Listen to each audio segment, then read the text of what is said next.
Je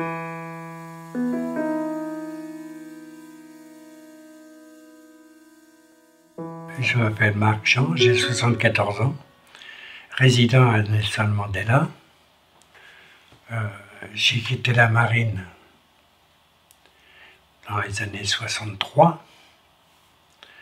Depuis, j'ai travaillé avec Emmaüs jusqu'en 70. J'étais responsable de communauté à Björkö en Suède et à Stockholm. Et en quittant la Suède, je me suis installé au Danemark pour une dizaine d'années, où j'ai eu 3 enfants. Pour un Français, c'est difficile. L'esprit scandinave n'est pas du tout le nôtre. Et je suis parti en Afrique pendant 35 ans. J'ai tourné en Afrique. Mais j'ai fait beaucoup de pays. J'ai fait le Ghana, le Nigeria, le Bénin, le Togo, la Tanzanie. Ouais, je connais bien l'Afrique maintenant. Ma femme, qui était musulmane, était députée dans l'opposition. Et le général Sani Abacha a fait supprimer ma femme en l'achetant du 7e étage. Elle était enceinte. Et moi, ils m'ont mis dans l'avion, en short, en tongs et en t-shirt. Je suis arrivé à Roissy en hiver. Je suis d'abord logé à Danor, qui est un foyer de jour au Mans. Et au bout de 3 mois, ils m'ont dit non, vous, votre place, c'est pas ici. Il faut aller à Mandela parce que vous serez reçu bras ouverts. C'est la vérité. Quand on paye 115 € par mois, qu'on a le chauffage, l'électricité, on a l'eau qui sont compris dans le loyer, j'ai dit, si j'étais à l'extérieur, je paierais beaucoup plus cher. J'avais besoin d'un toit et d'un endroit où je pouvais me mettre à l'aise. Et ici, j'ai trouvé ce qu'il fallait, quoi. Je m'appelle Christophe Chénaud, Roger William, et j'ai 40 ans. J'ai vécu 34 ans avec ma mère. Oui, avec ma maman, enfin. Ma mère est décédée à 60 ans, vers mes 34 ans. J'ai une maladie, en fait, schizophrénie, tout ça, j'entends des voix, tout ça, voilà. Ça, c'est dur. On m'a expliqué ce que j'avais, enfin, on m'a expliqué ma maladie, hein. On m'a dit que je voyais des choses qui n'existaient pas. Je sais pas. Par contre, j'arrive pas à faire la différence. Est-ce que c'est vrai, est-ce que c'est pas vrai? Ça, je me pose tout le temps la question. C'est-à-dire, j'ai quitté l'hôpital psychiatrique et voilà, maintenant, je suis dans un foyer. C'est mieux.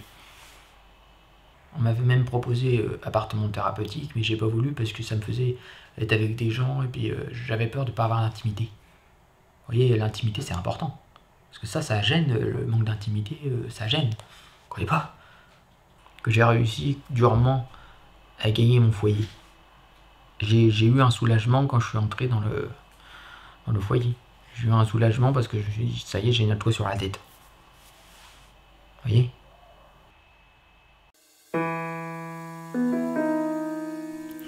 Donc, je m'appelle Jennifer Saada, j'ai 30 ans. Alors, je suis rentrée dans des conditions assez difficiles parce que j'étais à la rue. J'avais pas de domicile, en fait. Et suite, en fait, à une dispute familiale. Pour le coup, avec ma famille, ça passait plus trop. Il y avait des grosses tensions. Voilà, je m'entendais plus du tout avec mon père. C'était très tendu. Donc, j'ai préféré partir, prendre mes affaires et partir. Donc, je suis partie chez une amie, les premiers temps, qui m'a hébergée chez elle. Et elle pouvait pas m'héberger sur 7 ans non plus. J'ai eu beaucoup de chance que j'avais des personnes, des amis dans mon entourage qui ont pu m'héberger de temps en temps. Mais voilà, j'ai goûté la rue. Mais il m'est arrivé bien des fois, bien souvent, de dormir dans des endroits insolites, de dormir dans la rue, de dormir dans des cages d'escalier, Enfin voilà, j'avais mon petit baluchon et je pensais pas que ça allait m'arriver à moi, sachant qu'en plus que je travaillais. Donc il fallait avoir une tenue propre sur soi tous les jours, il fallait quand même avoir une certaine hygiène. C'était pas facile tous les jours. J'habite à la résidence Cardinet depuis mai dernier, mai 2013. C'est petit, c'est mignon, c'est cosy.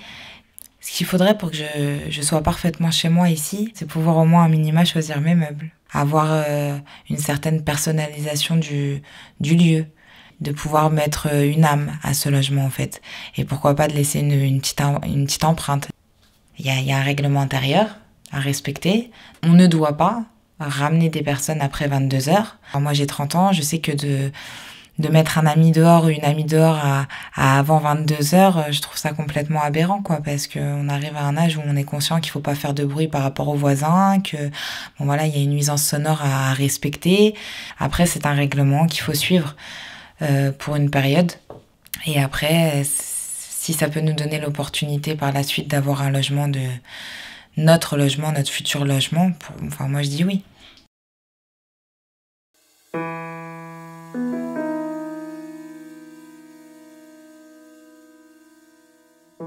Vivre en collectivité, c'est pas toujours facile. Donc on doit accepter aussi un peu la réaction des autres. On n'est pas tous fait pareil. Il y en a qui sont des fois imbuvables, mais bon, on tourne la tête quand on les voit, c'est tout. Je suis présent le matin au café, 1 heure, 2 heures, 3 heures de temps. Mais j'ai mes activités aussi, donc je me mets un peu en retrait. J'aime beaucoup la culture, du théâtre et de la musique. Donc j'ai peu de temps finalement à être tout seul. Je sors pour aller au bord de la rivière, à la Sarthe. Hein. C'est des super balades, on prend un peu d'oxygène. Au point de vue commodité, c'est excellent. On a même maintenant un arrêt de bus Nelson Mandela. Et je me sens très bien ici, pour la bonne raison que j'ai mes occupations. Je ne suis pas resté toute la journée uniquement à penser qu'est-ce que je vais faire demain. J'ai mes activités en tant que délégué. Je m'occupe d'une association humanitaire pour le Centrafrique. Donc, ouais, je me sens bien.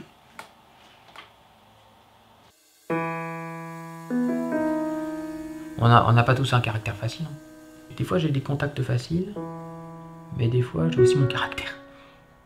Vous voyez ? Je fais les courses et je fais de la cuisine. C'est des cuisines, mais préparées, que je vais préparer avec Nicolas et que je vais manger chez moi. Et je vais souvent en ville. Je prie dans les églises, je me promène, tout ça. Je vais dans les magasins, tout ça. Je me promène. Je bois un thé ou je sais pas, je vais à Quick ou à McDo ou des trucs comme ça. Pas mal. Pour se déplacer, il y a un bus, un T54, un métro, il y a tout ça. Pour aller à Rouen, il y a un métro. Il y a un T54 pour aller jusqu'aux arcades.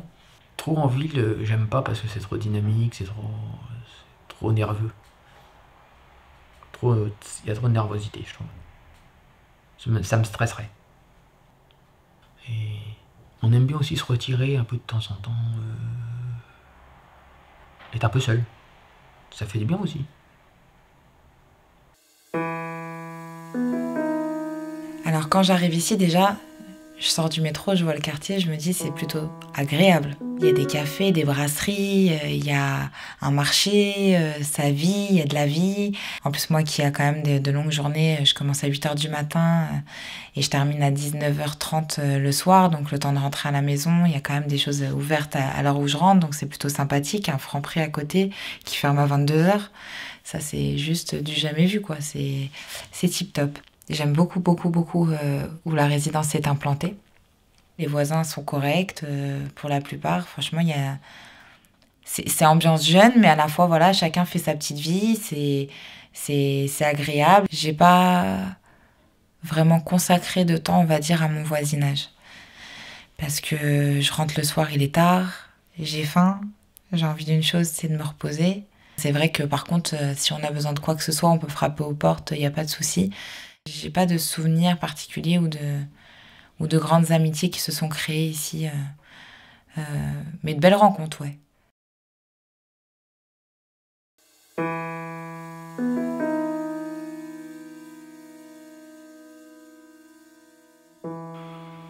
Et l'avenir, il est un peu derrière moi. Pour l'instant, je me laisse un peu vivre. Ici, ça va, je sais bien. J'ai des amis, le directeur est sympa. Pourquoi aller chercher ailleurs? Donc mon projet, c'est ça. Voir mes enfants quand je pourrai. Mon retour en Afrique, ça on verra. Parce que le soleil me manque. Mais je ne suis pas pressé. Moi, ça peut partir demain, ça peut partir dans 2 ans. J'ai pas de programme. Je veux pas me fixer de programme. C'est ça ma liberté. Faire ce que je veux, au moment où je veux. Et Nelson Mandela me donne l'occasion de le faire, quoi. On ne me dit pas, demain tu dégages. Voilà.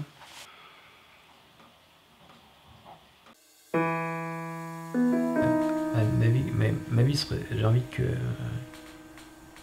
pouvoir faire un métier, pouvoir canaliser mon énergie. Parce que c'est vrai que j'ai plein d'énergie à revendre. J'ai travaillé là il y a quelques temps ici, j'ai travaillé un peu, je vais pas faire un métier, mais j'ai travaillé, j'ai balayé, j'ai rangé la poubelle, tout ça, j'ai travaillé, j'ai bricolé, tout ça. Et j'ai envie que ça devienne quelque chose de plus sérieux. C'est le métier le plus beau. Le bricolage. Ça demande à être inventif. Créatif, moi, ça va être plus facile. Moi, ce que j'aime, c'est créer. J'en ai souvent parlé. Mais il y en a qui me répondaient, il y en a qui me répondaient, vous êtes pas prêt, je sais pas quoi. C'est pas une question d'être prêt ou pas être prêt. Hein. Je me vois pas vivre ailleurs parce que j'ai tellement d'attaches ici que c'est pas évident de partir. Mais l'essentiel, c'est d'avoir une vie normale plutôt. C'est de pouvoir profiter de la vie, tout ça. Moi, j'ai une chance, c'est que je peux profiter de la vie. Je profite de chaque instant présent. Moi, à une époque, et je pense comme toutes les jeunes femmes, toutes les jeunes filles d'époque de 20 ans, on se disait dans 2-3 ans, on va rencontrer le prince, on va rencontrer quelqu'un de bien, on va pouvoir construire notre vie. Et puis là, je suis à 30 ans, il m'est arrivé, on va dire, quelque part ce drame pour me dire que maintenant, je peux plus viser l'avenir. Ce que je sais, c'est qu'à l'heure d'aujourd'hui, j'ai un emploi que je veux pas perdre. Et je vous cache pas que grâce à cet emploi, j'ai pu obtenir mon logement. C'est en période de transition aussi, pareil, c'est en cours de traitement, mais je vais pouvoir obtenir mon logement. Donc déjà, c'est quelque chose de stable. Moi, ce que je veux, c'est une certaine stabilité et sérénité, notamment sur mon logement, notamment sur mon salaire chaque mois. Des choses simples, en fait, de la vie.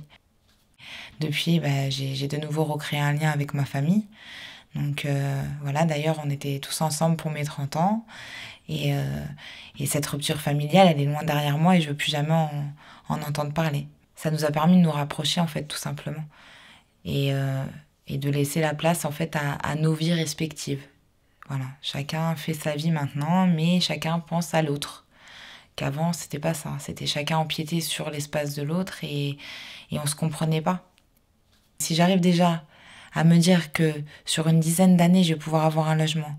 Sur une dizaine d'années, je vais pouvoir assurer et assumer mon travail, mon emploi, ne pas avoir de problème de santé. Et déjà, et pourquoi pas rencontrer quelqu'un d'ici là qui fera son petit bonhomme de chemin avec moi. Déjà, pour moi, c'est beau.